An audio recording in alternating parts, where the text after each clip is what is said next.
Hey everyone, welcome back to Farmer Mini. I'm Jason, and today I'm out here at the wood yard. Now my goal over the next couple days is going to be split as much wood as possible so I have a chance to get it put up, chance to dry, and that way it'll be ready to be sold this coming fall and winter.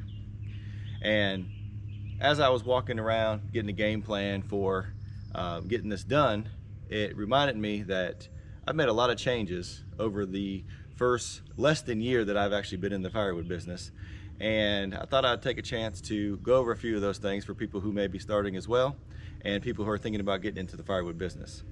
So I'm gonna go over the top 5 things that I feel like I've learned over the past year of getting into this firewood business. All right, number 1, and that is it can be as expensive as you let it get. Now what I mean by that is the firewood business has all kinds of things you can purchase to get started. The obvious ones are a chainsaw, log splitter, safety gear, ways to sharpen your chains, ways to transport the firewood, meaning like a pickup truck, trailer, dump trailer, all sorts of things you can wind up wanting to get when you start the firewood business. Now, I would recommend having yourself a pretty good game plan before you get started and have an idea on how much you're able to invest in this to start out. And just like what I did is I definitely had my eyes set on a nice commercial log splitter, just because the other guys I've seen on YouTube using them, and it's great. It's everything splitting fast. Some of them have the conveyors. I mean, they've just got the whole system, but that's not me. I'm just getting started. I only have a couple ways to source firewood, and I only have a small number of potential clients to get started with. So again, just be careful on how much you put into this at first, because it's going to take a little bit of time to get this going. Number 2. Now this one's going to piggyback off of number 1, with being how much you may spend in the business. So number 2 is invest in safety equipment, because 1, if you get yourself seriously hurt, you're probably not going to do the firewood business that long. But let me show you a couple of things that I picked up that I'm a big fan of and I feel like are pretty useful in this business. Now this is the hard hat ear protection and the face shield, which is more of a mesh material, so it's anti-fog. But that one is very useful. Sometimes I'll just wear that with most of my equipment because it gives me the ear muffs already there, and then when you're cutting wood, you just put your face shield down and it keeps any debris out of your face. Second thing are the chaps. The chaps are probably a little bit better used for when you're actually in the woods or maybe dropping trees, but nevertheless, anytime you're using a chainsaw, it's recommended to wear these, because the way they're designed is to help keep the chainsaw from actually going into your leg. Material slows down the chain and hopefully keeps you from getting seriously injured. Now, other thing I'll mention is that I am not sponsored by Steel. I just have used Steel products a lot in the past. I'm a big fan of them and I feel like they make a good product. Little extra tip here, something I found very useful is when you're marking off for your cuts for your saw logs, kids playground chalk or sidewalk chalk works great. So grab your measurements,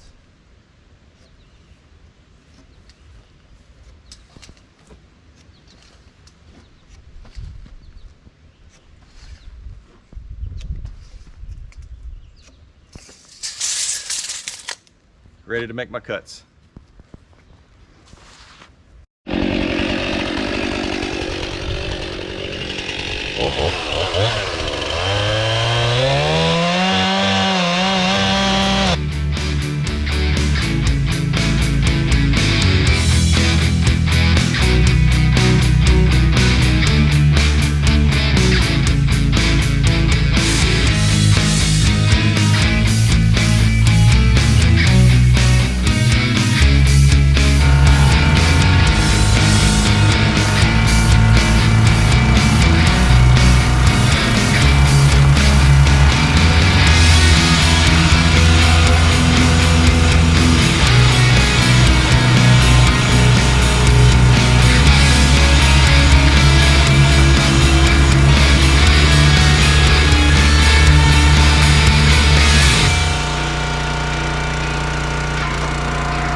number 3, and that is you're probably going to change the way you do things multiple times, because I know that in the short period of time that I've been doing this, I've already changed the location of where I bring and stack the logs once I get them, where I split the wood, how I store the wood to dry, and how I keep a count of how much firewood that I have to sell.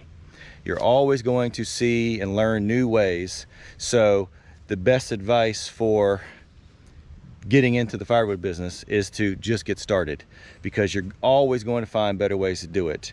So just keep that in mind, and once you do learn something, just implement it. Just put it in action and make it happen.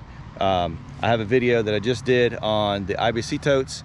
Now I've known about IBC totes for a long time, but it's taken me this long to finally get some myself, get them made into the firewood storage bins, and now we have some here to stack our wood in. So again, just continuously improve, and it's always going to get better.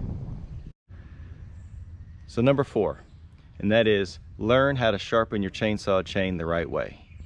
Now this is something that's very important when you're out there cutting the firewood logs up, because if you have a dull chain or a chain that's not sharpened the right way, it's going to do a few things.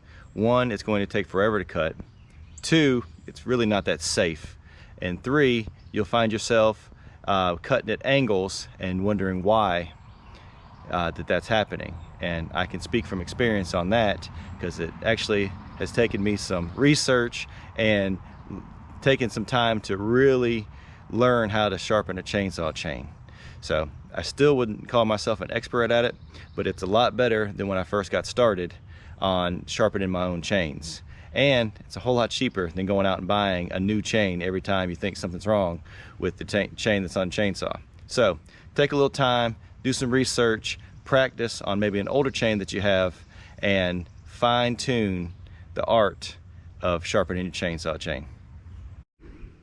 And finally, number 5, and that is tell people that you're in the firewood business.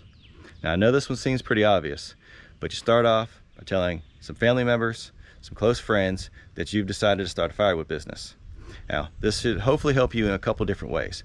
1, you can make some sales to them, or hopefully they know some people who are also looking to get some firewood for that season. Now the second part of that is they also may know somebody who's clearing some land, or maybe has a couple down trees in their yard, and that'd be a great opportunity for you to gain some firewood poles as well. So get the word out there, let people know, try to do it better than the next man by communicating, doing what you say, being on time, and delivering a quality product, and you will definitely gain some new customers in the firewood business. Well, there's 5 things that I've learned in the firewood business since I've started. Now, hopefully this helps out anybody who's just getting started, or anybody thinking about getting into the firewood business. Now, obviously I've learned several other things out there, but if you have anything that you feel would be helpful, please drop a comment below. I love reading any helpful comments that will help me improve my firewood business. So I think that about wraps up today's video. But if you've enjoyed this video or you found it helpful, please hit the like button, subscribe to the channel, and we'll see you on the next one.